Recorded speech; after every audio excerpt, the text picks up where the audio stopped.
இந்த வீடியோவில் ரொம்பவே டேஸ்டியான நம்ம வந்து மட்டன் குழம்பு எப்படி செய்கிறதுன்னு பார்க்கலாம். ஒரு பாத்திரத்தில் கொஞ்சமாக எண்ணெய் விட்டு இந்த பட்டை, கிராம்பு, ஏலக்காய், நாசிப்பூ, பிரியாணி இலை இது எல்லாத்தையும் போட்டு ஃபஸ்ட்டு நல்லா பொரிஞ்சதும் நம்ம வந்து பொடி உள்ளியை நல்லா மிக்சியில் அடிச்சுட்டு அதையும் அது கூடவே சேர்த்துக்கலாம். இஞ்சி பூண்டு பேஸ்ட் போட்டு வதக்கிக்கலாம். அது கூடவே ஒரு தக்காளியும் போட்டு நல்லா வதக்கிக்கலாம்.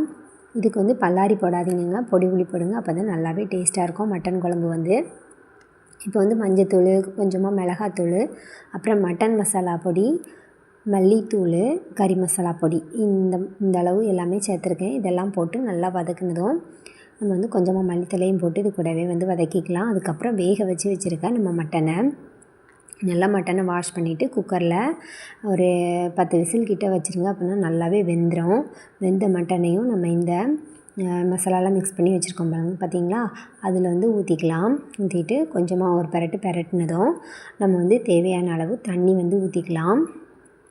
நம்ம தண்ணி வந்து ஊற்றிட்டு இப்போ வந்து இதுக்கு தேவையான அளவு உப்பு வந்து போட்டுக்கலாம். ஏற்கனவே மட்டன்லேயும் கொஞ்சம் உப்பு போட்டு வேக வச்சுருப்போம். இப்போ பார்த்து நமக்கு போதுமான அளவு வந்து போட்டுக்கலாம். நல்லா கொதிக்கட்டுங்க. மசாலா ஸ்மெல்லாம் நல்லா போகட்டும்.